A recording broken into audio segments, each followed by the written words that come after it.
todos, boa noite a todas. São 19h32.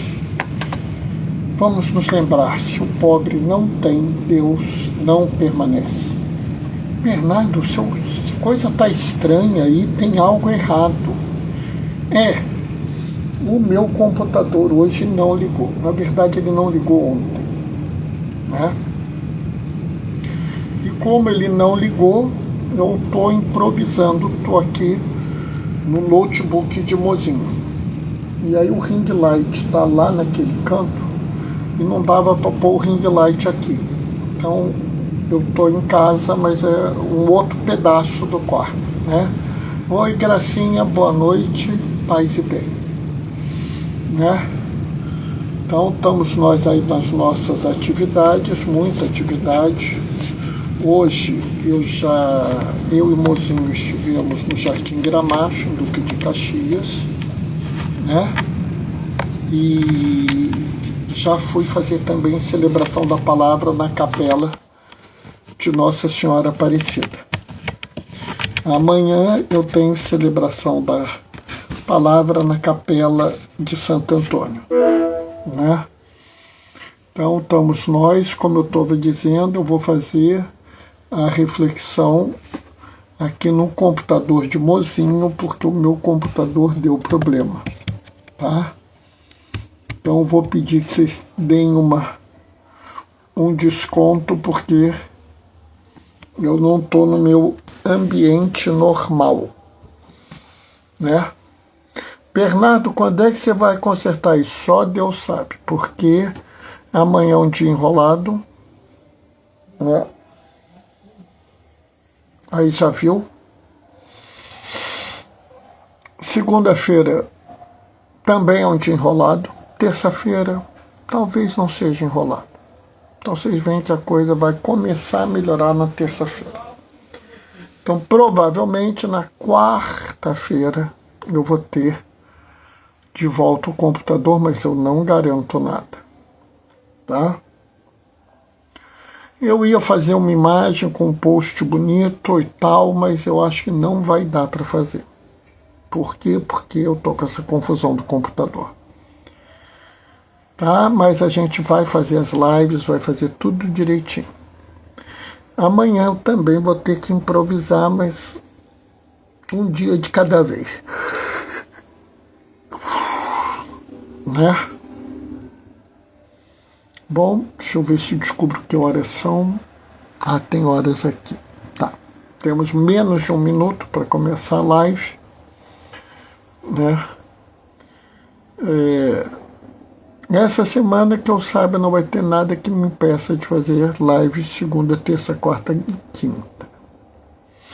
Sexta, como sempre, tem o Círculo Bíblico. Oi, Fátima. Boa noite. Paz e bem. Fátima estava lá na celebração comigo, né? Tá na hora, vamos começar. O Senhor esteja convosco. Ele está no meio de nós. Proclamação do Evangelho de Jesus Cristo, segundo Mateus.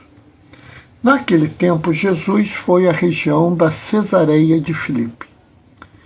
E aí perguntou aos seus discípulos: quem dizem os homens ser o Filho do Homem? Eles responderam: alguns dizem que é João Batista, outros que é Elias, outros ainda que é Jeremias ou algum dos profetas. Então Jesus lhe perguntou: e vós, quem dizeis que eu sou? Simão Pedro respondeu: tu és o Messias, o Filho do Deus vivo. Respondendo, Jesus lhe disse: feliz és tu, Simão, filho de Jonas, porque não foi um ser humano que te revelou isso, mas o meu Pai que está no céu. Por isso eu te digo: tu és Pedro, e sobre esta pedra construirei a minha igreja. e o poder do inferno nunca poderá vencê-la. Eu te darei as chaves do reino, e tudo que ligares na terra será ligado no céu. Tudo que desligares na terra será desligado no céu. Jesus então ordenou aos discípulos que não dissessem a ninguém que ele era o Messias. Palavra da salvação. Olhando essa leitura, é muito comum que as pessoas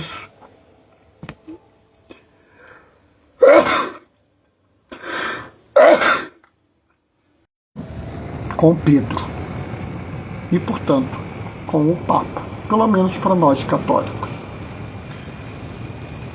Mas há um perigo aqui,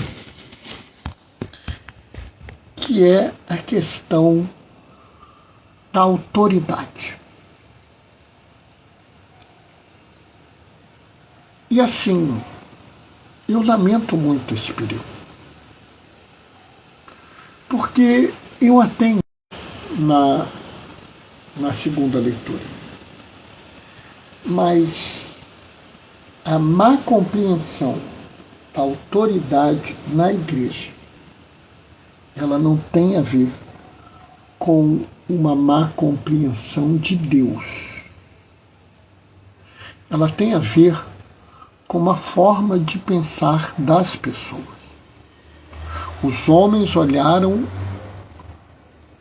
a palavra e moldaram a palavra à sua imagem e semelhança.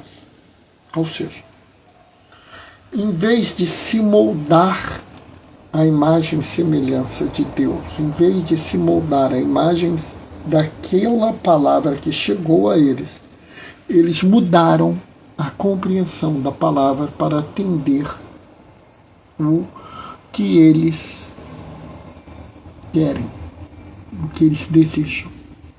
Ou seja, eles criaram uma outra palavra, um outro evangelho e até um outro Deus, que é um Deus que domina, um Deus que pune, um Deus que oprime. Sabe, me assusta muito quando as pessoas usam da autoridade para obrigar, para punir, né? Eu até admito que você possa usar uma autoridade para proteger, porque proteger é diferente de punir. Bernardo, não entendi. Vamos supor que no seu ambiente de trabalho exista uma pessoa que assedia as mulheres, né? E você é o chefe. Você pode virar e dizer, olha, eu quero essa pessoa fora do meu serviço. Você não está punindo esta pessoa, você está protegendo as mulheres. Observe bem, punição é, eu vou fazer mal a esta pessoa porque eu não concordo com uma coisa. Né? Proteção é, eu vou fazer bem a pessoas que estão sendo atacadas. É mais ou menos quando Jesus fala, o mercenário é diferente do pastor. O mercenário vê o lobo e foge. O bom pastor dá a vida pelas suas ovelhas. A real autoridade na igreja só existe pelo serviço, pelo cuidado, pelo amor. Então, a gente tem que entender que toda e qualquer pessoa que usa um cargo, usa uma posição, usa um ministério eclesiástico para determinar alguma coisa, exercer algum mando, ele está criando uma ferida eclesial. Por quê? Porque ele deturpou a ideia da autoridade. Hoje, eu e Mozinho fomos atender pessoas em Jardim Gramacho. E uma vez que nós estávamos lá, nós vimos um garoto, que eu não vou dar detalhes, mas é um garoto com uma situação grave no braço. E aí a gente cuidou dele, arrumou, tá tudo direitinho, tá sendo medicado.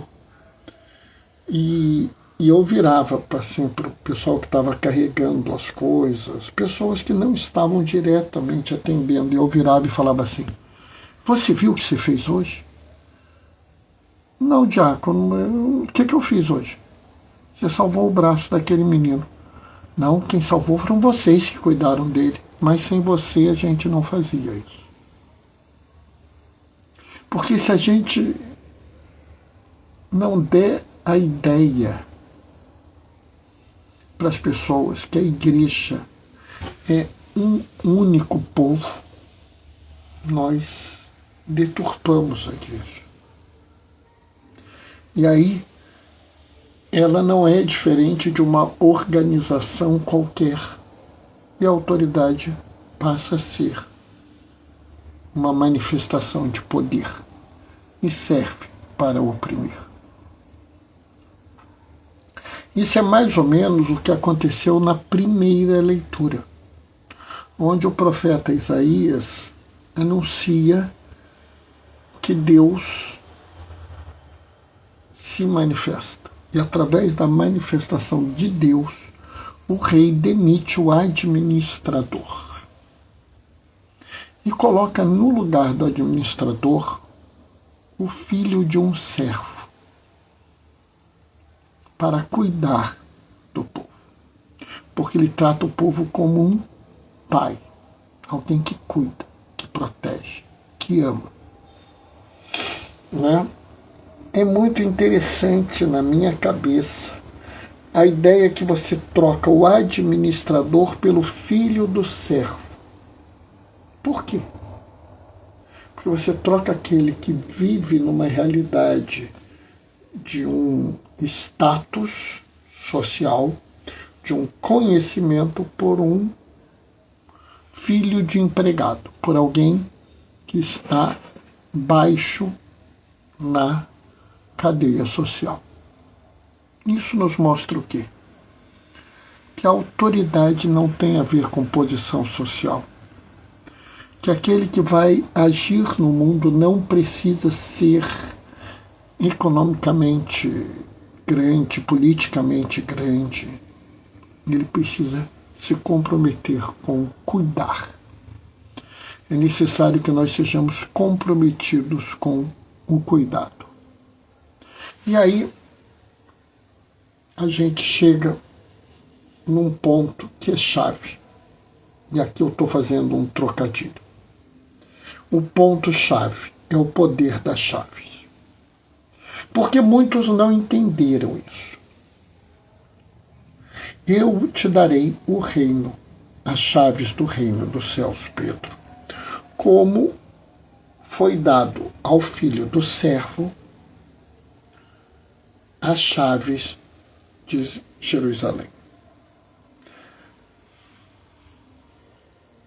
A porta que tu abrir permanecerá aberta, aquilo que ligardes ficará ligado.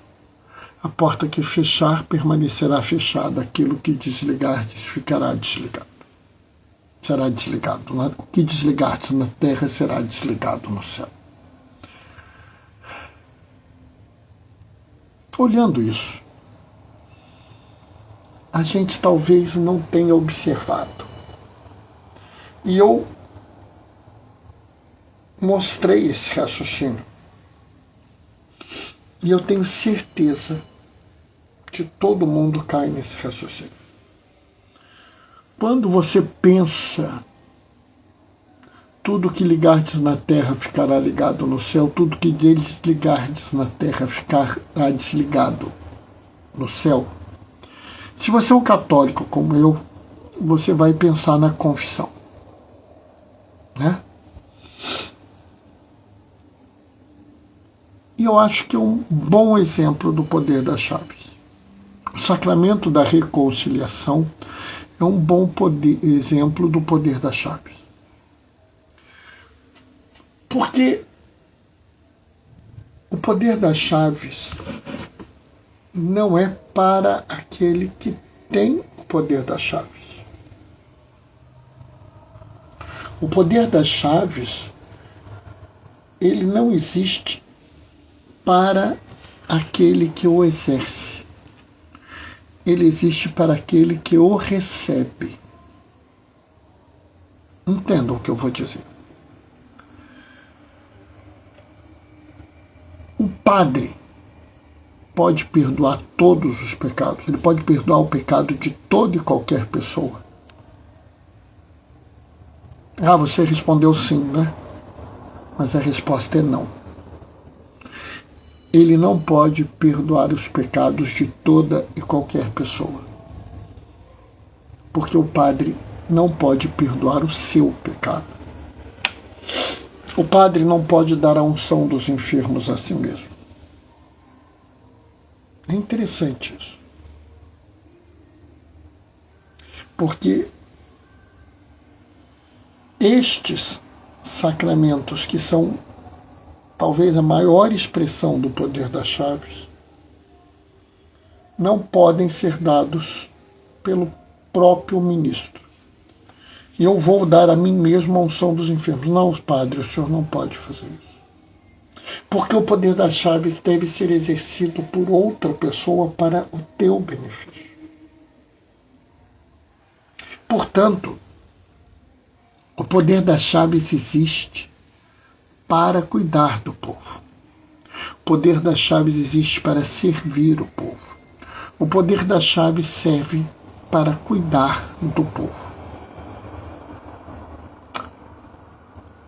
Logo, o real poder é serviço.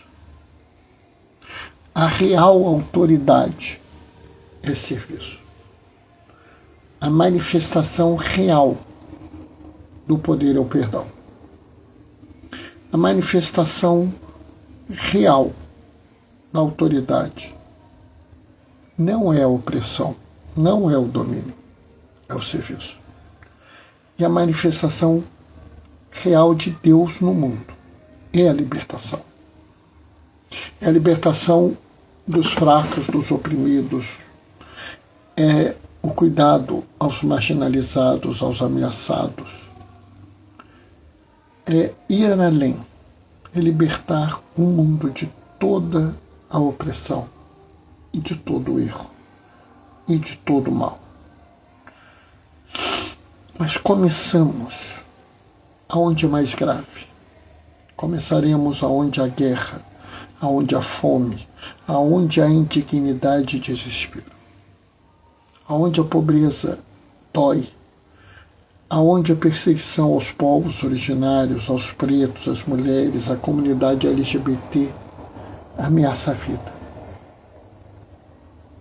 No Rio, algumas pessoas, porque acharam que uma pessoa tinha roubado uma bicicleta, espancaram até a morte. No Rio, há grupos que espancam mendigos para afastá-los das casas. Me desculpem. É preciso erguer o poder das chaves. É preciso pegar a chave de Jerusalém como pegou o filho do servo e trancar essa porta. Trancar a porta do ódio. Trancar a porta do desespero. Trancar a porta da perseguição, da opressão. Trancar a porta do racismo, do machismo, da misoginia, da aporofobia, da LGBTfobia, da xenofobia.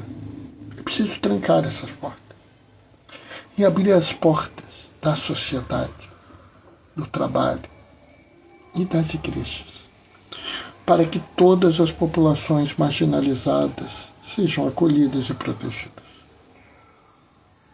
É preciso desligar o mundo da violência e da guerra e do ódio. É preciso ligar o mundo na paz, no diálogo fraterno, no diálogo amoroso e na amizade fraterna, para produzir uma inclusão radical. Esse é o poder das chaves. Essa é a autoridade que vale a pena. Sim, se nós temos autoridade, é para proteger a vida, a dignidade humana e cuidar das pessoas. A autoridade que não é serviço não é autoridade na igreja. Amém? São 7:55. Espero que tenha valido a pena. Amanhã não tem live, segunda-feira tem. Amei a reflexão da chave. Gratidão, Diácono Bernardo. Amém, diz a Fátima. Que bom que você gostou. Pior é o seguinte, eu fiz uma reflexão na capela, fiz uma reflexão aqui e agora, e amanhã eu vou fazer outra. E eu insisto em dizer, não é porque eu acho que é bonito, não. É porque cada comunidade precisa de uma reflexão diferente. Tá? Bom, vou me despedir deixando a minha bênção. O Senhor esteja convosco. Ele está no meio de nós.